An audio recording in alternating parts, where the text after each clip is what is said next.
자, 한국주택금융공사의 주택연금을 한번 보겠습니다. 자, 여러분 주택연금은 말 그대로 주택을 담보로 해야 돼요.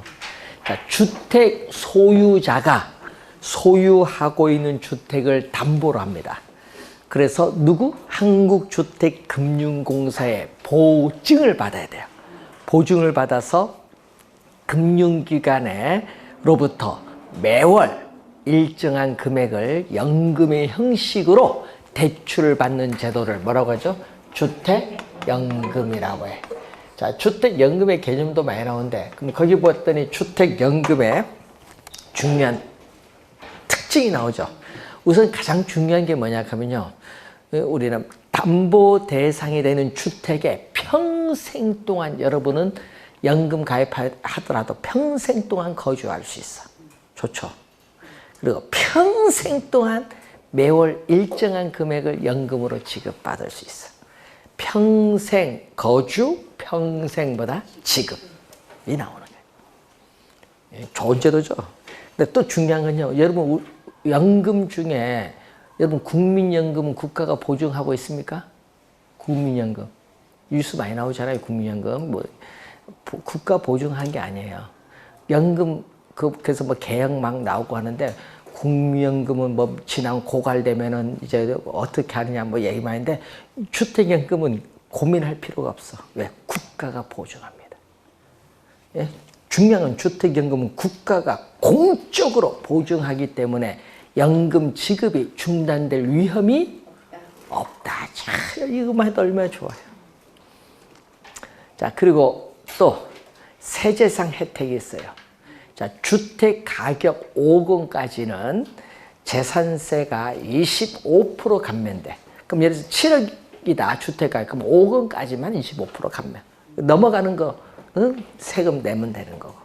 또 5억 원까지는 25% 감면을 해줘요, 재산세.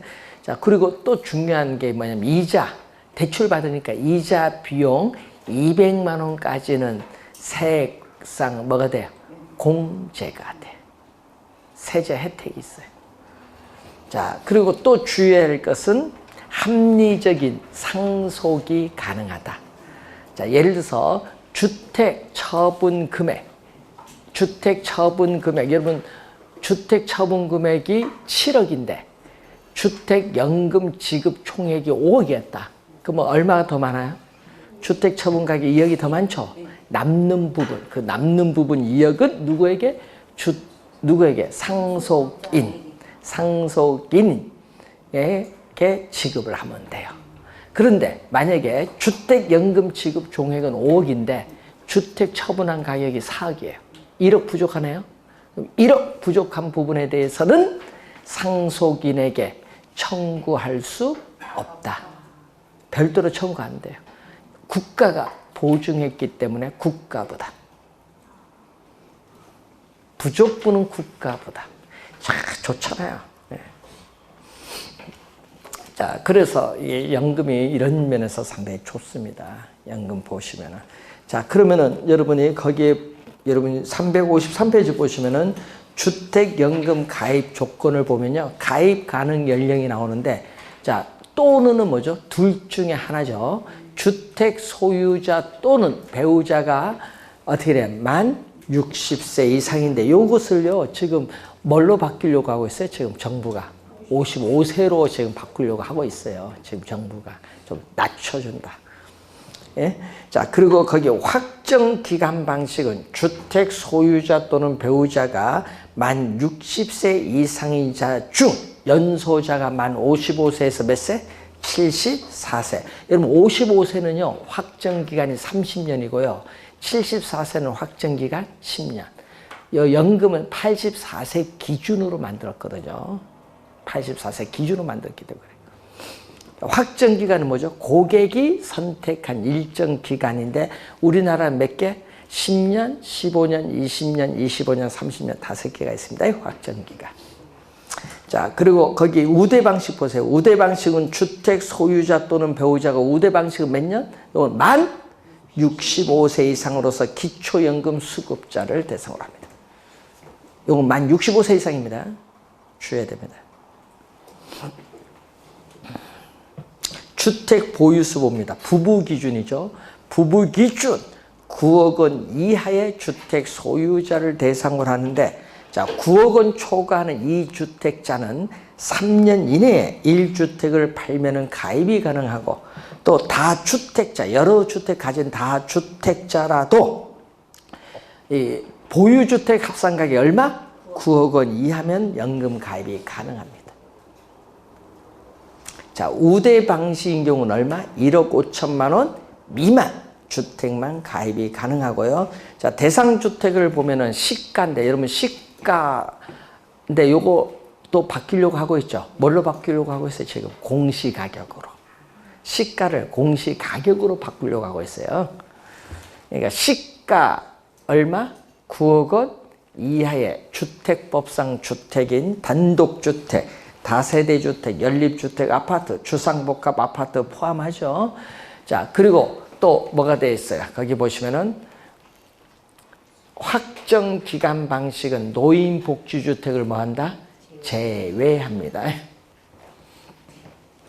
자, 지금 그 시가가 여러분이 요것을 바꾸려고 하고 있다는 걸 항상 염두에 두시고, 자, 그리고 여러분 354페이지에 거기 4번에 보시면은 오피스텔, 상가주택, 상가, 판매 및 영업시설, 전답 등은 뭔다? 제외되는데, 문제는 여기서 오피스텔 문제인데, 이 오피스텔 중에서도 주거용 오피스텔 있잖아요. 이걸 또 법으로 바꾸려고 하고 있어. 주거용 오피스텔은 또 포함시키려고 하고 있다는 거. 이번에 바뀌면 한번 확인하면 돼, 나중에. 자, 그리고 거주 요건 봅니다. 주택연금 가입 주택을 가입자 또는 배우자가 실제 거주지로 이용하고 있어야 한다. 있어야 한다, 반드시. 자, 연금 지급 방식 봅니다. 월 지급금 지급 방식은 4가지가 있어요. 이 처음 2007년도 도입되는 하나밖에 없거든요. 뭐만 있었냐면 처음에는 종신 방식만 있었어요. 종신 방식, 종신이란 말을 알면 되죠. 어떻게 돼요? 우리는 죽을 때까지 매월 일정한 금을 종신토록 받는 거잖아요. 월 지급금을 종신토록 지급받는 방식인데 2가지 있죠. 종신 지급 방식, 종신 혼합. 요 지급 혼합 구별은요, 인출 한도입니다. 인출 한도 설정 없이 종신토록 월 지급금을 지급받는 것은 종신 지급 방식. 인출 한도 설정 후, 인출 한도는 대출 한도의 50%거든요. 그럼 대출 한도의 50% 제외한 나머지 부분입니다. 나머지 부분을 월 지급금으로 종신토록 지급받는 방식은 종신 혼합 방식. 자, 확정 기간은 고객이 선택한 일정 기간이죠. 고객이 선택한 일정 기간 동안 월 지급금을 종신토록 지급받는 우리가 고객이 선택한 일정한 기간 동안 월 지급금을 지급받는 방식이 확정 기간 방식입니다. 자, 혼합이 들어갔죠. 혼합이 들어가면요, 설정합니다. 인출 한도, 수시 인출 한도 설정 후 나머지 부분을 어떻게 돼요? 월 지급금으로 고객이 선택한 일정 기간 동안만 지급을 우리가 받는 방식입니다. 자, 대출 상환 방식은요, 주택담보대출 우리가 주택담보대출 상환용 주택연금제도가 있어요. 거기서 나온 겁니다. 주택담보대출 상환용으로 인출 한도는 대출 한도의 50%를 초과해서 90% 이내 범위 안에서 일시에 찾았어요. 일시에 찾아서 돈 갚는 거죠. 그래서 나머지를 월 지급금으로 종신토록 지급받는 방식.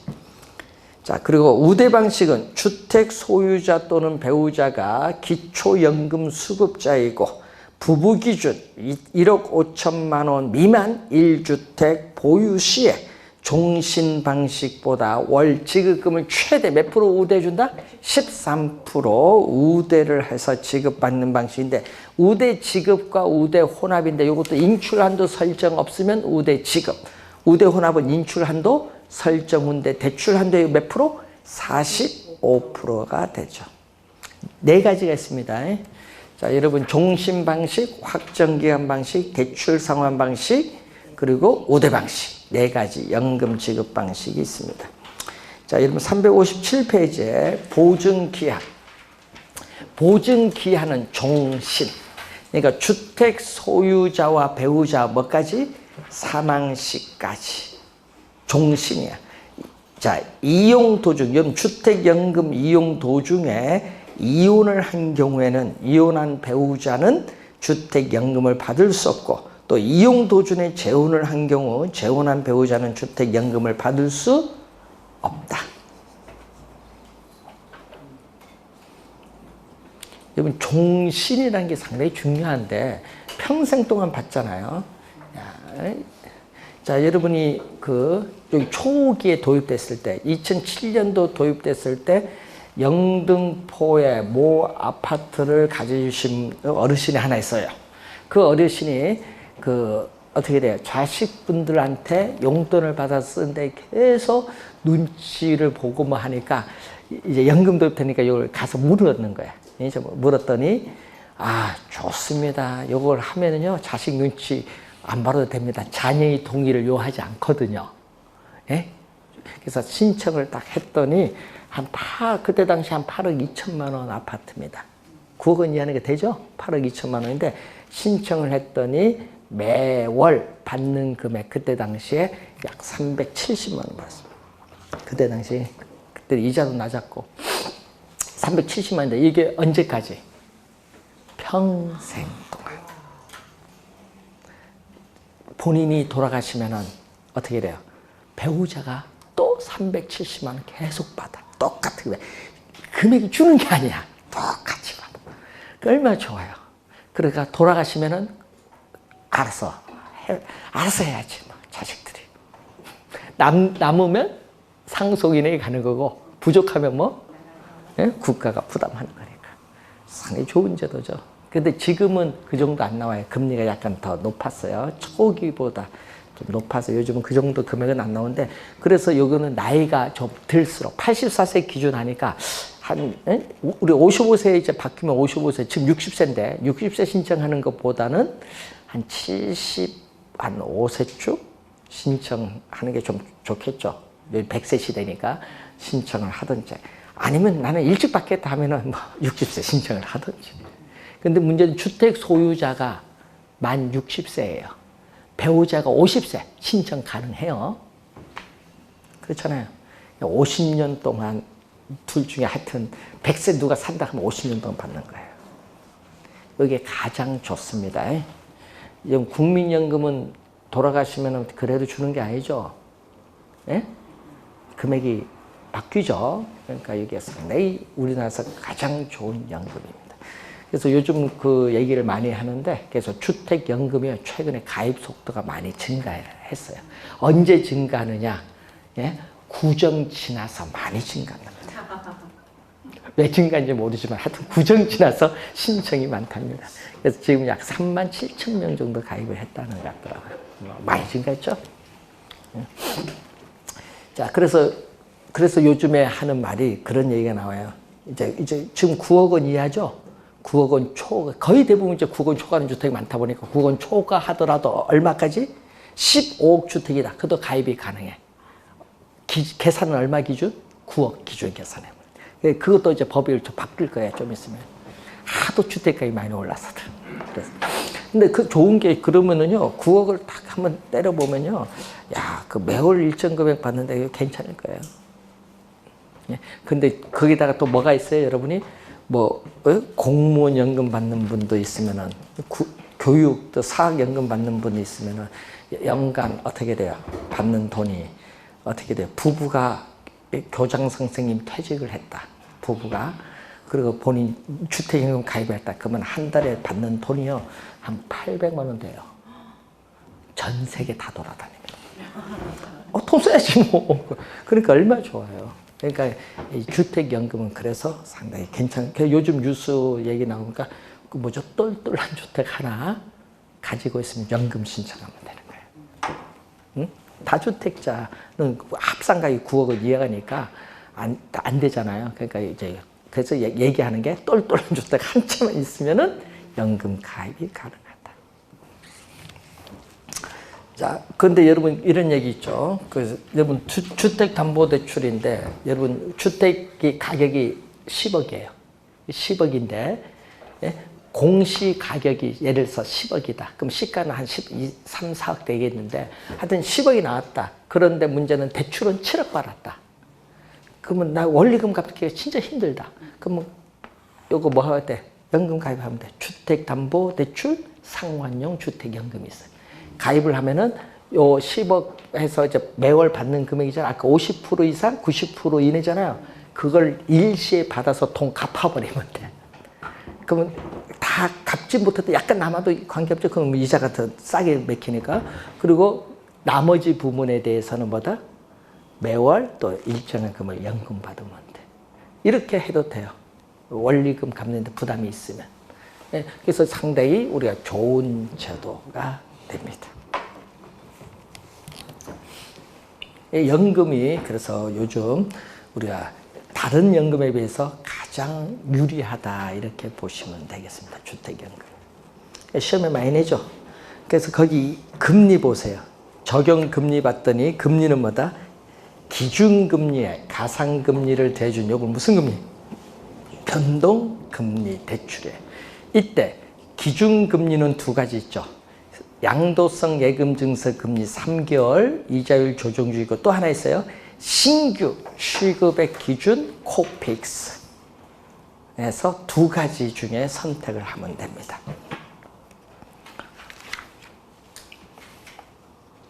자, 359페이지로 이제 넘어옵니다. 자, 연금은 가끔 출제를 하니까 한번 보는데 이제 매년 출제하는 게 바로 뭐죠? 부동산 투자 회사도 중요해요. 올해도 이제 출제가 예상되는 또 상당히 중요한 부분인데 이걸 우리는 여러분 뉴스 신문에 보면요. 리츠라고 많이 하죠. 자, 부동산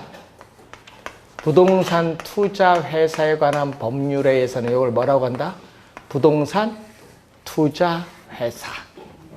부동산 투자 회사에 관한 법률에 의해서는 부동산 투자 회사인데 우리나라에서는 2001년 2월 임시국회를 통과해서 7월 1일부터 시행한 제도가 돼요.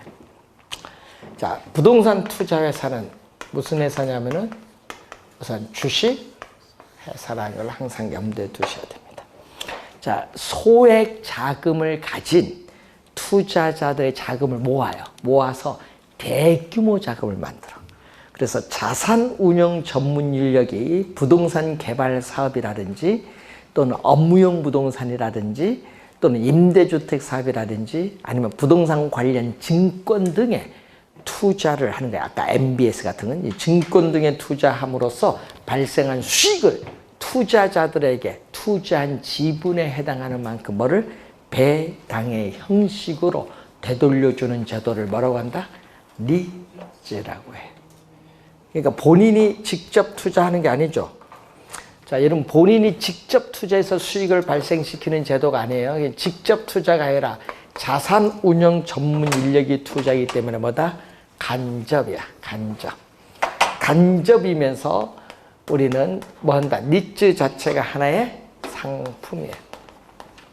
자, 여러분 증권회사에 가면은요 뮤추얼 펀드라는 게 있거든요. 우리나라 최초의 뮤추얼 펀드가 뭐냐 하면 바이코리아라고 했어요. 옛날 현대증권에서 나온 이익체장일 때 바이코리아 유명한. 자, 이 바이코리아가 있는데 이게 소액 자금을 가지고 대규모 자금 만드는 거잖아요. 요게 빗대. 이것에 빗대서 우리 리츠를 부동산에 뮤추얼 소액 자금을 가지고 대규모 자금 만들어서 우리는 투자한다는 의미에서 우리는 부동산에 뭐라고 한다? 뮤추얼 펀드라는 용어를 써요. 뮤추얼 펀드.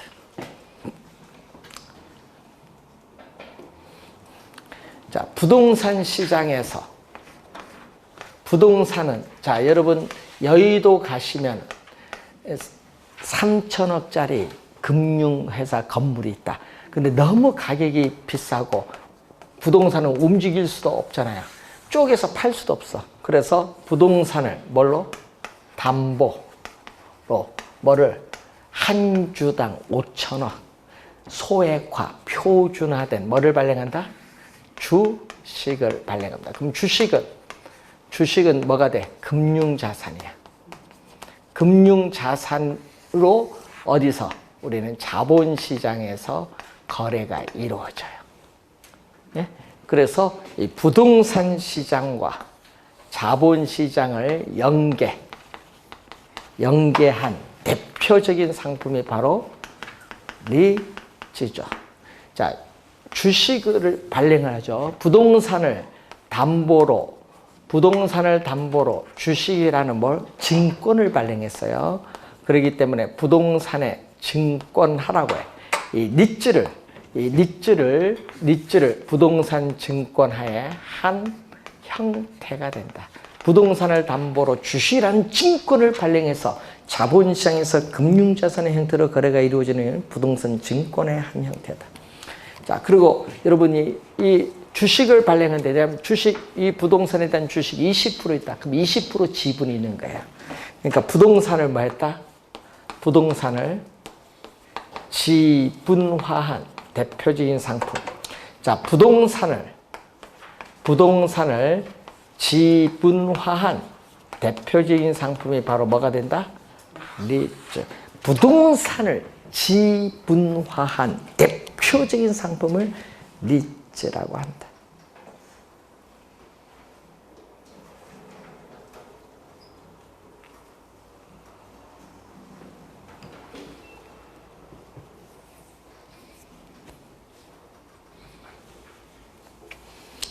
여러분 아까 얘기했죠. 3천억짜리 건물 여러분 못 사잖아요. 그래서 여러분 나는 한 구자당 500만 원, 나는 4구자 가입을 했다면 2천만 원 투자했잖아요. 그래서 그 펀드를 만들어서 리츠 만들어서 3천억짜리 건물을 샀다. 그럼 나는 그 건물에 지분이 있는 거예요. 2천만 원이란. 그러니까 소액 투자자들도 대규모 건물을 소유할 수 있는 뭐가 있다? 장점을 가져. 자, 그리고 또 중요한 장점이 있어요. 이런 부동산에 직접 투자하면요, 부동산 경기 어려워요. 침체를 할 때는 여러분이 부동산을 처분해서 현금화가 어렵습니다. 근데 이 리츠는 주식회사니까 주식이잖아요. 그래서 리츠 주식에 투자를 하면은 경기가 침체하더라도 여러분은 언제든지 증권시장에서 주식을 매각함으로써 3일 뒤에 현금화가 가능해. 그러니까 시험에 또 많이 나온 질문이 뭐죠? 그래서 리츠가 부동산 직접 투자에 비해서 현금화가 쉽나 어렵냐? 황금성 면에서 유리하다는 장점이 있어요. 자, 그리고 주식회사니까 주식을 발행하잖아요. 그래서 일정한 요건, 상장 규정을 갖추게 되면은 시간에 지체 없이 즉각적으로 증권시장에 상장을 해야 돼. 그래서 거래가 이루어지거든요. 그래서 정보가 투명해요. 주식시장이 공시를 해야 되니까 정보가 투명하다는 장점도 있고요. 또 장점은 뭐냐? 부동산, 개발사업, 임대주택사업, 부동산 관련 증권, 업무용 부동산에 분산 투자를 하잖아요. 분산 투자에 따라 위험을 분산시키는 효과가 있고, 또 법인세가 배당을 90% 이상 배당을 하면 세금이 면제가 돼요. 그러다 보니까 수익률이 더 높아요. 수익률이 더 높은 효과를 가져요. 그래서 우리 초창기에 리츠 수익률이 평균 23% 나왔어요. 연간. 상당히 높죠. 자, 뭐든지 알아야 돈을 벌고 하는데, 자, 여러분이 부동산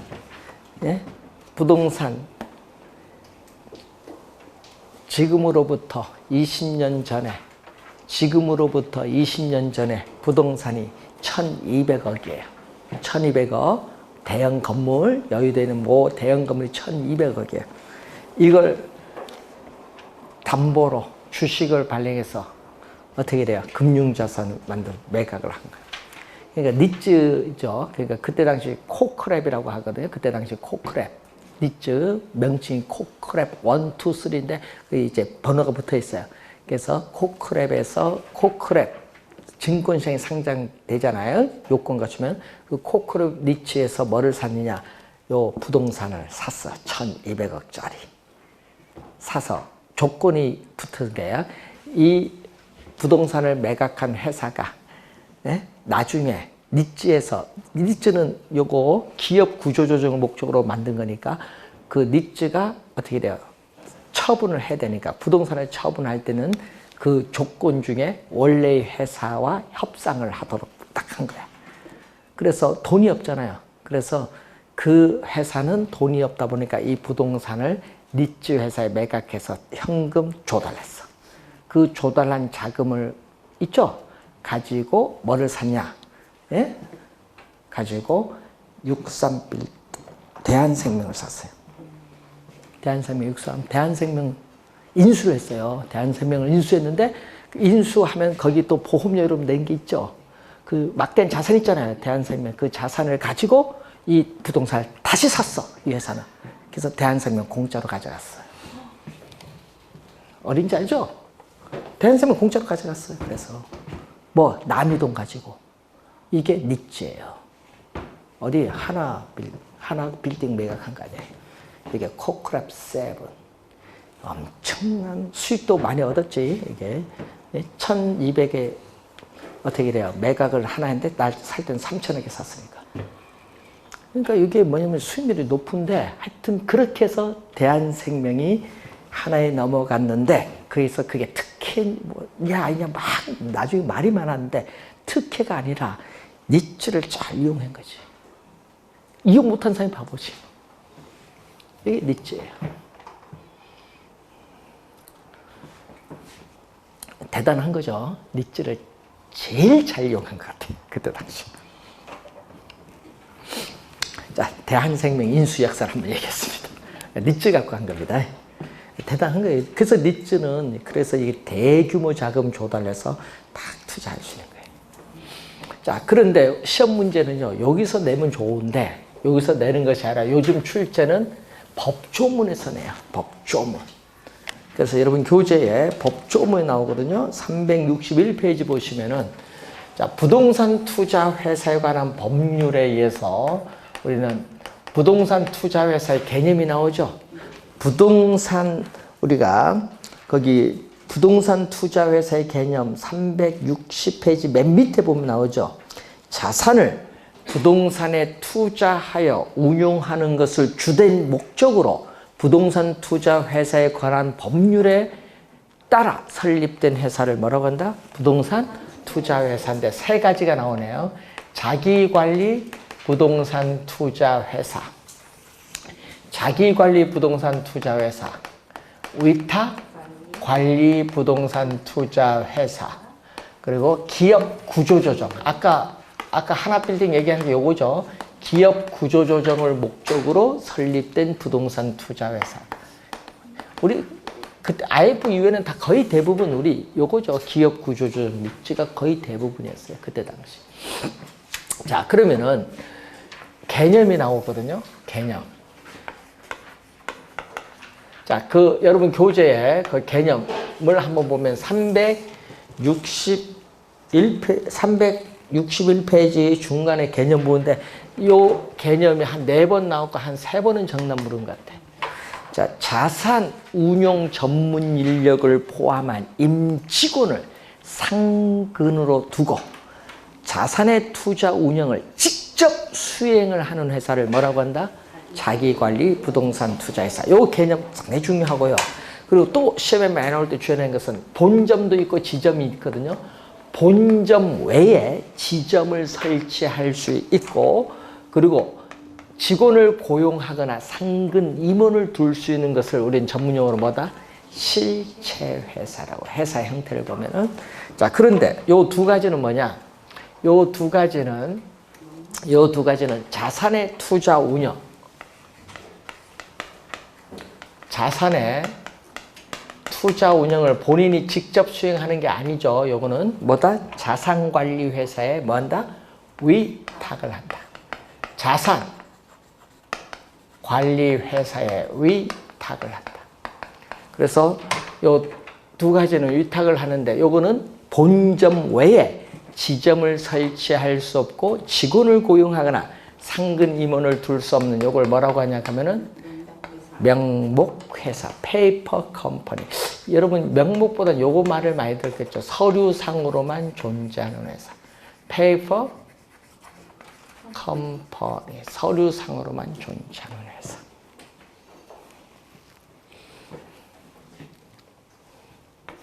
자, 거기 보니까 제3조가 나오죠. 여러분 362페이지 보시면은 자, 거기에 법인격 제3조 나오죠. 부동산 투자 회사는 뭘로 한다? 주식회사로 한다. 부동산 투자 회사는 이 법, 부동산 투자 회사에 관한 법률에서 특별히 정한 경우를 제외하고는 뭐에 적용받는다? 상법에 적용을 받는다. 왜냐? 상법상 주식회사니까. 자, 3항 봅니다. 부동산 투자 회사는 그 상호에 부동산 투자 회사라는 명칭을 사용하여야 한다. 하여야는 반드시란 얘기죠. 자, 거기 5조 봅니다. 부동산 투자 회사는 주식회사니까 발기인을 모집해야 돼요. 그래서 발기 설립의 방법으로 하여한다. 이 항 볼까요? 이거 29회 정답 물었죠? 부동산 투자 회사는 현물 출전 설립을 할 수 없다. 없다인데 이거 시험에 있다로 출제한 거예요. 29회 시험에 정답이었습니다. 자, 설립 자본금 봅니다. 자, 설립 자본금을 보면 또 시험에 많이 나오죠. 자기관리 부동산 투자회사의 설립 자본금은 얼마로 한다? 5억 원 이상으로 한다. 위탁관리 부동산 투자회사 및 기업구조조정 부동산 투자회사의 설립 자본금은 3억 원 이상으로 한다. 자, 거기에 10조 봅니다. 영업인가를 받거나 등록을 한 날부터 6개월이 지난 부동산 투자회사의 자본금은 자기관리 부동산 투자회사인 경우에는 얼마? 70억 원 이상이 돼야 된다. 이 75억 원이 최저 자본금. 자, 그리고 위탁관리 부동산 투자회사 및 기업구조조정 부동산 투자회사의 자본금은 각각 50억 원 이상이 돼야 된다. 50억 원. 최저 자본금. 자, 363페이지 위에서 두 번째 11조의 2 봅니다. 위탁관리 부동산 투자회사는 본점 외에 지점을 설치할 수 없으며 직원을 고용하거나 상근 임원을 둘 수 없다. 없으며 없다. 이게 포인트인데 요거 한 4번 정도 또 출제를 한 지문이죠. 자, 주식공모 14조의 8의 2항 봅니다.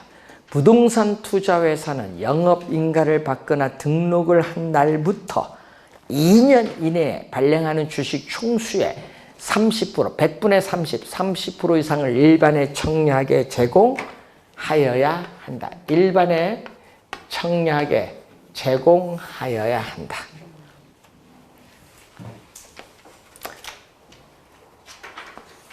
자, 요 두 개에 대한 얘기죠. 기업 구조조정 부동산 투자회사는 적용하지 않습니다. 자, 14조 8에 2에 받고요. 15조 1항 봅니다. 자, 여러분 교재에 364페이지 15조 1항 봅니다. 주주 1인과 그 특별관계자는 최저 자본금 준비 기간이 끝난 후에는 부동산 투자회사가 발행하는 주식 총수의 50%를 초과하여 주식을 소유하지 못한다. 그러니까 50%를 초과하여 주식을 소유하지 못한다. 주식 분산, 1인당 주식 소유 한도가 나오는데 이 두 가지만 적용하고 기업 구조조정 부동산 투자에서는 적용하지 아니한다.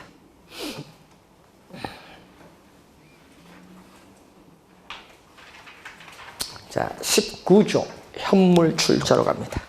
부동산 투자회사는 영업인가를 받거나 등록을 하고 최저 자본금 이상을 갖추기 전에는 현물 출자를 받는 방식으로 신주를 발행할 수 없다.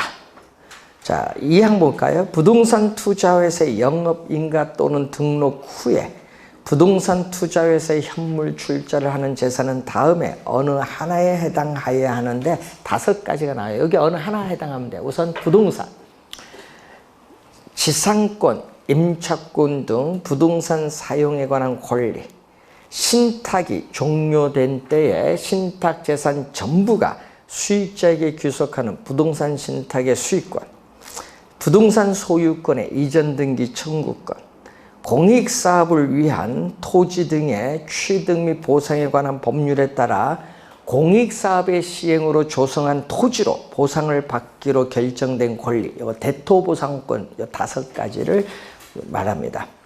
자, 주식상장 1항 봅니다. 부동산 투자회사는 자본시장과 금융투자업에 관한 법률에 따른 상장 규정의 상장 요건을 갖추게 된 때에는 지체 없이 증권시장의 주식을 상장하여 그 주식이 증권시장에서 거래되도록 하여야 한다.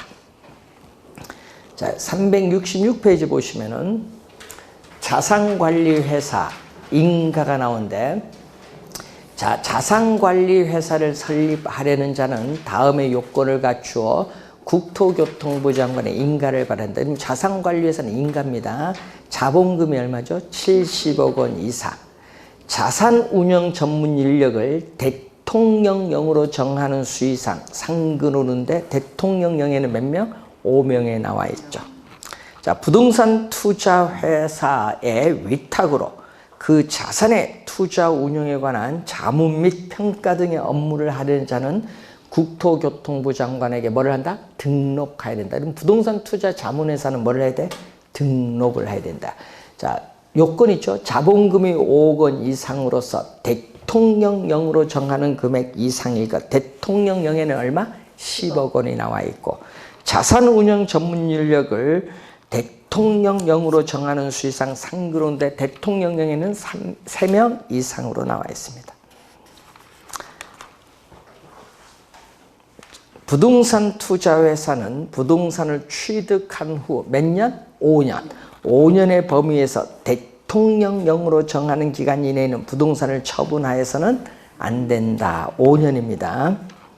자, 367페이지 제25조 자산의 구성 보면은 부동산 투자회사는 최저 자본금 준비 기간이 끝난 후에는 매 분기 말 현재 총 자산의 80% 이상을 부동산 관련 증권 및 현금으로 뭐 한다?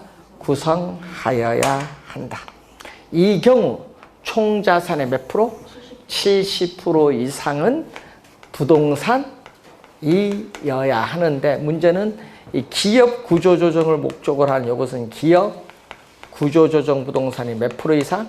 오늘 70% 이상이 되겠죠. 기업 구조조정 목적으로 하기 때문에.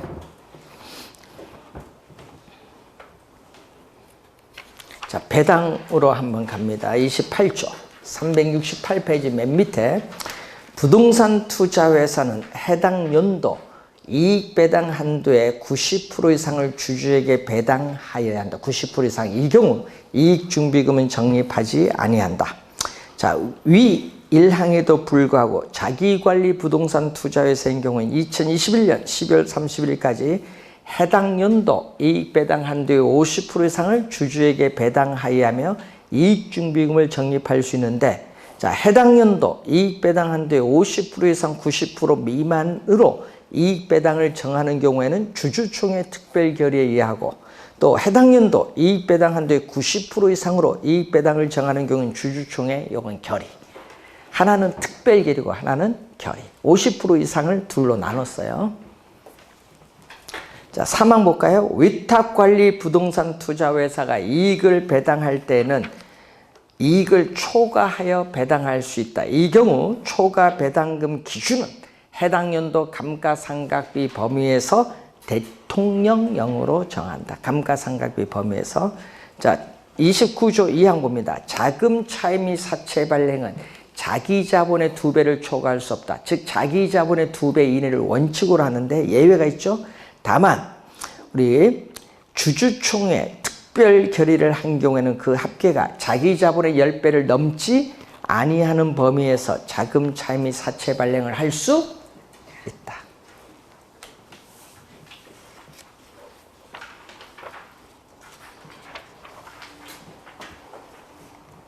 자, 이것을 근데 여기 시험 문제에 매년 출제하는데 작년 시험은 위탁관리 부동산 투자회사에서 출제했어요. 요 세 개를 다 묶어서 출제를 많이 합니다. 그래서 올해 또 출제가 예상되고 있기 때문에 또 잘 정리해 두시고, 그리고 이제 두 번째 뭐 syndication, 프로젝트 파이낸싱, 뭐 조인트 벤처, 부동산 펀드가 나오는데 또 시험 문제는 뭐가 중요하다? 프로젝트 파이낸싱이 중요해요. 그래서 여러분 우리가 다음 주에 우리가 약 1시간 30분에 걸쳐서 우리가 나머지 금융을 얘기하고 그다음 부동산 개발, 관리, 마케팅으로 넘어가도록 이렇게 하겠습니다. 자, 오늘 수고하셨습니다.